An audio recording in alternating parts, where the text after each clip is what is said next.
और बीपीएससी से चल रही शिक्षक नियुक्ति प्रक्रिया में बीएड डिग्रीधारियों को बड़ा झटका लग सकता है। दरअसल सुप्रीम कोर्ट ने कह दिया है प्राथमिक विद्यालयों के लिए शिक्षक की नियुक्ति में बीएड डिग्री वालों की जरूरत नहीं है, सिर्फ डीएलएड डिग्रीधारी ही प्राथमिक के लिए योग्य हैं। वहीं सुप्रीम कोर्ट ने 11 अगस्त 2023 को दिए गए फैसलों के आलोक में बिहार सरकार को प्राथमिक विद्यालयों में शिक्षक नियुक्ति के बारे में निर्णय लेने को कहा है। हालांकि सुप्रीम कोर्ट ने यह भी कह दिया कि बिहार सरकार सुप्रीम कोर्ट में पार्टी नहीं है, इस वजह से कोई आदेश नहीं दे रहे हैं। सर्वोच्च अदालत ने कहा है कि राज्य सरकार सुप्रीम कोर्ट के फैसले के आलोक में अपनी कार्रवाई करे। वहीं सुप्रीम कोर्ट के आदेश से बिहार के लगभग 3,90,000 बीएड डिग्रीधारियों को बड़ी निराशा हाथ लगी है। आपको बता दें बीपीएससी की शिक्षक नियुक्ति प्रक्रिया में प्राथमिक विद्यालयों के लिए 3,90,000 अभ्यर्थियों ने परीक्षा दी है। इधर बीपीएससी के सचिव रवि भूषण का कहना है कि सुप्रीम कोर्ट के फैसले के आलोक में शिक्षा विभाग से मार्गदर्शन लिया जाएगा, इसके बाद ही आगे कोई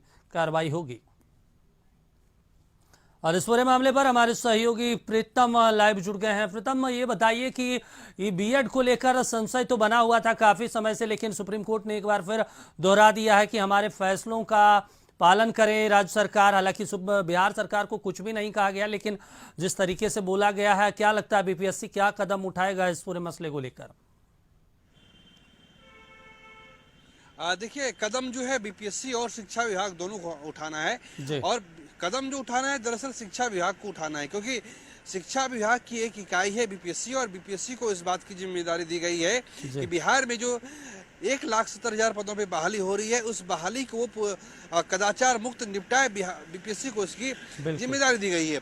और सवाल ये उठता है कि जो माननीय सुप्रीम कोर्ट का जो निर्णय है, उस आलोक में बिहार सरकार क्या फैसला करती है और इस मामले में बीपीएससी का क्या पक्ष है। तो आज हम खुद बीपीएससी के जो परीक्षा नियंत्रक हैं या जो बीपीएससी के सचिव हैं या अधीक्षक हैं, उनसे खुद बात करने की कोशिश करेंगे कि जो 3 लाख से ज़्यादा अभ्यर्थी 125 में जिनके पास बीएड की डिग्री थी, जिन्होंने परीक्षा दी, जिन्होंने बीएड की डिग्री हासिल की, जिन्होंने सीटेट की परीक्षा पास की, जिन्होंने बीटेट की परीक्षा पास की और तमाम तरह की परीक्षा पास करने के बाद उन्होंने आनन फानन में तैयारियां की और तैयारी के बाद उन्होंने परीक्षाएं भी दी हैं। अब रिजल्ट उनका आएगा या नहीं आएगा, आपको पता होगा कि बिहार में फिलहाल जो है 4 सितंबर से लेकर 12 सितंबर तक जो है डॉक्यूमेंट वेरिफिकेशन होना है, और वो क्लास 9 से 12 तक के लिए है। पिछली बार जब हमारी आयोग के जो अध्यक्ष हैं अतुल कुमार, जब उनसे मेरी बातचीत हुई थी तो उन्होंने कहा था कि हम लोग सुप्रीम कोर्ट का जो निर्णय है उसका अवलोकन करेंगे। इसीलिए जो है बीपीएससी का जो रिजल्ट है उसका जो डॉक्यूमेंट वेरिफिकेशन है बीएड वालों का, वो डॉक्यूमेंट वेरिफिकेशन अब तक शुरू नहीं हुआ है। अभी जो डॉक्यूमेंट वेरिफिकेशन हो रहा है केवल क्लास 9 से 12 तक के अभ्यर्थियों का ही हो रहा है। अब देखना पड़ेगा कि जब सुप्रीम कोर्ट ने एक बार फिर से कहा है, पहले 11 अगस्त को सुप्रीम कोर्ट का फैसला आता है, अब दोबारा सुप्रीम कोर्ट ने कहा है कि बिहार सरकार जो है, बिहार लोक सेवा आयोग जो है इस मामले में अपना फैसला करे। और आपको समझना पड़ेगा कि टोटल जो 1,70,000 पदों पे जो बहाली हो रही है, उसमें से तकरीबन 90,000 पोस्ट जो है 1 to 5 के लिए, इसमें जो डिप्लोमा इन एलिमेंट्री एजुकेशन है यानी जो डीएलएड वाले छात्र हैं, उनको ही अब सुप्रीम कोर्ट के निर्णय के आलोक में मौका दिया जाएगा। जो बीएड वाले हैं उनको मौका नहीं मिलेगा।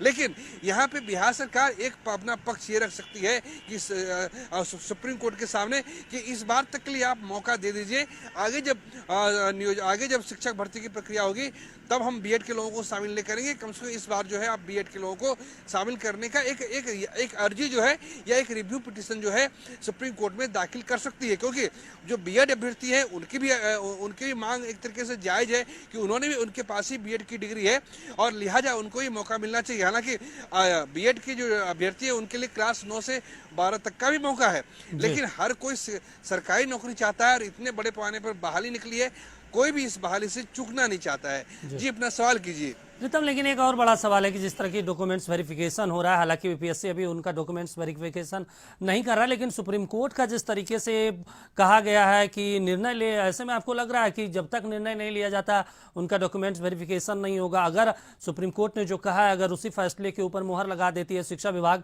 तो ऐसे में तय माना जाए कि जो 3,90,000 अभ्यर्थी हैं बीएड वाले, उनका डॉक्यूमेंट्स वेरिफिकेशन ही नहीं किया जाएगा। देखिए, इस देश में सुप्रीम कोर्ट से बड़ी कोई संस्था नहीं है, उनके आदेश से बड़ा कोई आदेश नहीं होता है।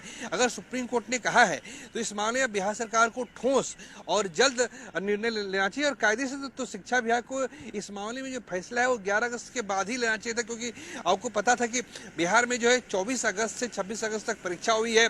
बिहार के 38 जिलों में परीक्षा हुई है। 7.5 लाख से ज्यादा अभ्यर्थियों ने परीक्षा दी है, अलग अलग हिस्सों में बिहार, जो राजस्थान में, मुंबई में, चेन्नई में, यहाँ तक कि जो गुवाहाटी से भी लोग यहाँ परीक्षा देने के लिए पहुंचे थे।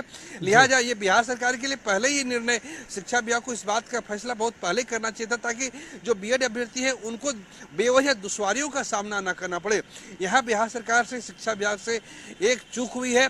जो भी हो, शिक्षा विभाग को तुरंत स्थायी और ठोस समाधान करना चाहिए। अगर उन्हें बीएड के बारे में ही सोचना है तो बीएड अभ्यर्थी के बारे में सरकार जो शिक्षा विभाग एक रिव्यू पिटीशन बिल्कुल प्रीतम, जाहिर सी बात है अब इस पर बीपीएससी क्या फैसला लेती है, शिक्षा विभाग क्या लेती है, इस पर हम सभी की नजरें रहेगी। तमाम जानकारी के लिए आपका शुक्रिया।